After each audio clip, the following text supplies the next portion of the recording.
நபிகளாருக்கு மீலாது மௌலிது கொண்டாடுகிற சமூகத்துக்கு ஒரு விடயத்தை சொல்கிறேன். இந்த ரபியுல் அவ்வல் மாதம் வந்துவிட்டால் 12 நாட்கள் சுபஹான மௌலிது படிக்கிறோம். 12 நாட்கள் சுபஹான மௌலிது படிக்கிறோம். சுபஹான மௌலிது படிக்கின்ற அந்த புத்தகத்தை கையிலே வைத்திருக்கின்ற ஒவ்வொரு இஸ்லாமிய உறவுகளும் அதனுடைய முதலாவது பக்கத்தை புரட்டுங்கள். உங்களுடைய உலமாக்களிடத்திலே சென்று புரட்டுங்கள். வஹாபி உலமாக்களிடத்தில் அல்ல, போய் கேளுங்கள். இந்த சுபஹான மௌலிதை எழுதியவர் யார், தொகுத்தவர் யார் என்று கேளுங்கள். இன்று வரைக்கும் வரலாற்றிலே உறுதிப்படுத்தப்படவில்லை. என்ன சொல்லுகிறார்?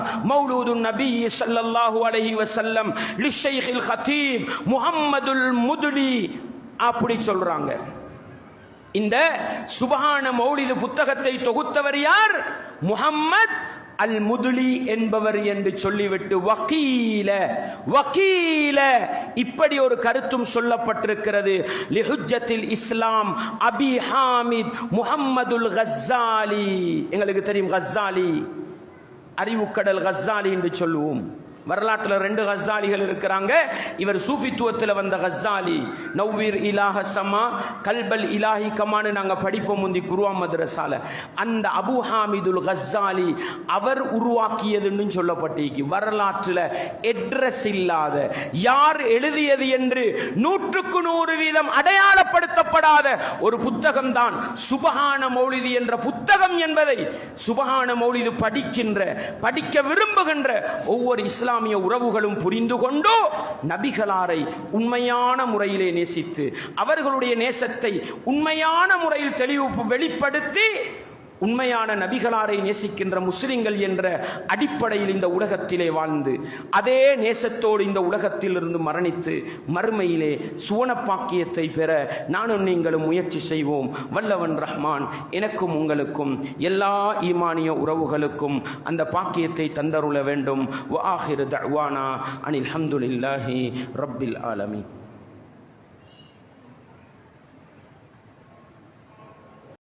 அஸ்ஸலாமு அலைக்கும் வரஹ்மத்துல்லாஹி வபரகாத்துஹு. கண்ணியத்துக்குரிய இஸ்லாமிய பெருமக்களே, மௌலிதை எதிர்த்து பல பிரச்சாரங்கள் செய்யப்பட்டது. நபிகள் நாயகம் ஸல்லல்லாஹு அலைஹி வஸல்லம் காலத்தில் இல்லாத என்று சொல்லப்பட்டது, பித்அத் என்று சொல்லப்பட்டது, ஷிர்க் என்று சொல்லப்பட்டது, குஃப்ருடைய வார்த்தைகள் உண்டு என்றெல்லாம் சொல்லப்பட்டது. இன்னும் எத்தனையோ கட்டுக்கதைகள் எல்லாம் சொல்லப்பட்டது. இப்ப கடைசியா வந்திருக்கிறாங்க சுப்ஹான மௌலிதுல அதை யார் எழுதினு அவங்களுக்கே தெரியாது. முகமது அல் மதனி எழுதினாங்களா அல்லது இமாம் கஸ்ஸாலி ரஹிமஹுல்லாஹ் அவங்க எழுதினாங்களா என்று சொல்லி அவங்களுக்கே தெரியாது. வேணுமென்றா அவங்களுடைய உலமாக்களத்தே போய் கேட்கட்டும், வஹாபி உலமாக்களிடத்தில் அல்ல என்று சொல்லி அவருடைய வாயிலே அவரே சொல்கிறார். எங்களுடைய வேலை என்னன்னேட்டா எங்களுக்கு அது தேவையில்லை. கஸ்ஸாலி இமாம் அவர்கள் எழுதினாலும் சரி, முகமது அல் மதனி இமாம் அவர்கள் எழுதினாலும் சரி, 2 பேருமே சுன்னத்துல் ஜமாத்திலே உள்ளவங்க. உங்களுக்கு ஏன் அதை எரியுது? நாங்க ஏற்றுக்கொண்டோம். எங்களுடைய இமாம்கள் எங்களுக்கு தந்திருக்கிறார்கள், நாங்கள் ஏற்றுக்கொண்டோம். 2 பேரில் யாராவது ஒருவராக இருக்கட்டுமே, அல்லது 2 பேருமே சேர்ந்து பாதி எழுதிருக்கட்டுமே, நாங்கள் தானே ஏற்றுக்கொண்டோம், நாங்கள் ஓதுகிறோம்.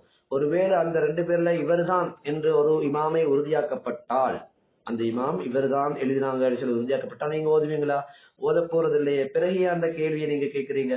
சரி, சுப்ஹான மௌலிதுல உங்களை பொறுத்தவரை நீங்க ஷிர்க் பித்அத் குஃப்ர் சொல்லுவீங்க. அப்ப நபிகள் நாயகம் ஸல்லல்லாஹு அலைஹி வஸல்லம் அவர்களுடைய புகழ் மாலையை ஹஸ்ஸான் இப்னு சாபித் ரலியல்லாஹு அவர்கள் ஓதிய அதே பைத்தை வைத்து நீங்க ஓதலாமே, ஓதுனீங்களா? இல்ல. அதே போல நபிகள் நாயகம் ஸல்லல்லாஹு அலைஹி வஸல்லம் மக்காவிலிருந்து மதீனாவுக்கு வரும்போது மதீனத்து சிறுவர்கள் படித்த தாரால் பதுல் ஆய்வை நீங்க படிக்கிறீங்களா? அதுவும் இல்லை.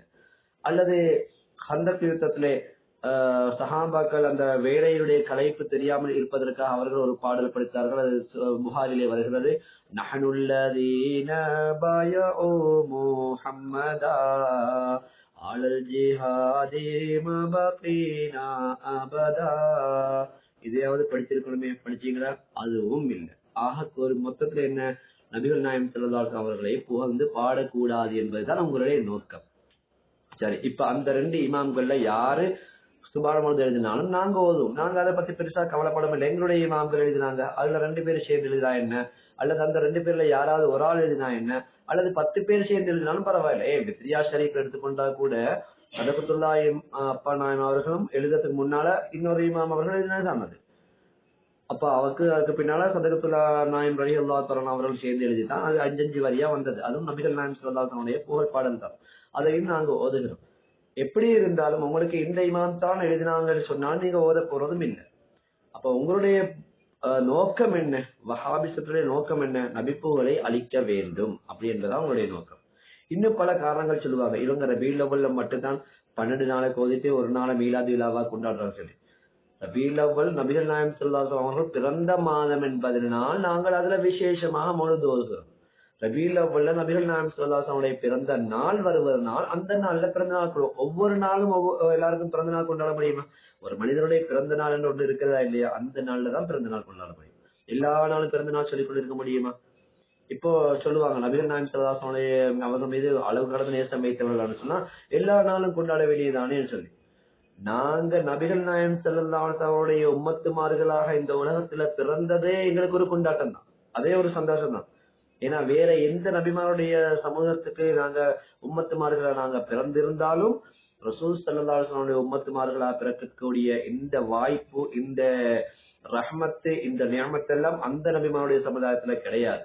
அவங்களுக்கெல்லாம் கொடுக்கப்படாத நிஅமத்துகள் ரஹ்மத்தும் தான் எங்களுக்கு தரப்பட்டிருக்கிறது. நாங்க அவருடைய நபிகள் நாயகம் ஸல்லல்லாஹு அலைஹி வஸல்லம் உம்மத்துமார்களா பிறந்ததே எங்களுக்கு ஒரு சந்தோஷம் தான். சஹாபாக்கள் எல்லாம் கொண்டாடாத, குலஃபாஉர் ராஷிதீன்களை கொண்டாடாத விழாவை நீங்க கொண்டாடுறீங்க, அவங்களுக்கு தெரியாதா இதெல்லாம் சொல்லி. அவங்களுக்கு டெய்லி கொண்டாட்டம் போலதான் இருந்தது. அவங்க டெய்லி சந்தோஷமா தான் இருந்தது. ஆனாலும் ரசூல் ஸல்லல்லாஹு அலைஹி வஸல்லம் அவங்க கொஞ்சம் அவங்களுடைய கண்ணை விட்டு மறைஞ்சாலும் அவங்க பயப்படுவாங்க. ஒரு தடவை சஹாபாக்கள் மத்தியில் இருந்த ரசூல் ஸல்லல்லாஹு அலைஹி வஸல்லம் அவங்க திடீரென்று எழும்பி பள்ளிவாசல் இருந்து வெளியே போனாங்க. சரி, வெளியே போயிட்டு வருவாங்கன்னு சஹாபாக்கள் எதிர்பார்த்தாங்க. நீண்ட நேரமாயும் வரல. சஹாபாக்களுக்கு பயம் வந்துட்டு, எங்க போனாங்களோ, என்ன நடந்ததோ, என்ன காப்பிர்கள் எல்லாம் அவங்களை கொலை செய்யறதுக்கு தேடிக்கொண்டிருக்கிறாங்கன்னு பயந்து தேட ஆரம்பிச்சாங்க.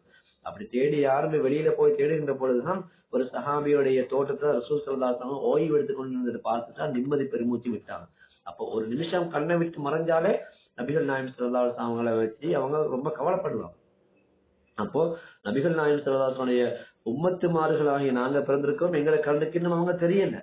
அவங்கள புகழ்ந்து பாடினாலாச்சும் அல்லாஹ் தஆலா அந்த பாக்கியத்தை எங்களுக்கு கனவிலையோ நனவிலையோ தருவாங்க என்ற ஒரு நோக்கத்துல, அந்த நம்பிக்கையோட நாங்க பாடுகிறோம். அப்ப எங்களுக்கு அந்த ஆசை இருக்கிறது. நபிகள் நாயகம் ஸல்லல்லாஹு அலைஹி வஸல்லம் மீது உம்மத்துமார்களா பிறந்ததே பெரிய ஒரு பாக்கியத்தினால் நாங்க அந்த சந்தோஷத்தை கொண்டாடி கொண்டிருக்கிறோம். அந்த சந்தோஷத்தை இல்லாமலாக்க வேண்டாம். உங்களுக்கு ரசூல் ஸல்லல்லாஹு அலைஹி வஸல்லம் அவர்களுடைய உம்மத்தா பிறந்த நாள் உங்களுக்கு சந்தோஷமா இருக்குதா? கொண்டாடுங்க. இல்ல முடியலையா? அப்ப நீங்க பேசாம இருங்க. ஏன்னா உங்களுக்கு அப்ப உள்ளத்துல சந்தோஷம் இல்ல. ரசூலுல்லாஹ்வுடைய உம்மத்தா பிறந்ததுனால உங்களுக்கு அந்த உள்ளத்துல சந்தோஷம் இல்லா போனால்தான் மத்தவங்களுடைய சந்தோஷத்தை நீங்க கெடுக்க பாக்குறீங்க. எனவே இஸ்லாமிய மக்கள் இதை புரிந்து கொள்ள வேண்டும். எந்த வழியிலாவது வந்து இந்த வஹாபிஷம் இஸ்லாத்தினுடைய ஒரு விஷக்கிருமி என்பதை நீங்கள் தெரிந்து கொள்ள வேண்டும். எல்லாம் வல்ல அல்லாஹ் இது போன்ற விஷக்கிருமிகளிலிருந்து காப்பாற்றி நம் அத்தனை பேரையும் நேரான வழியில் கடைசி மூச்சு வரைக்கும் வாழ வைப்பானா. அஸ்ஸலாமு அலைக்கும் வரஹ்மத்துல்லாஹி வபரகாத்துஹு.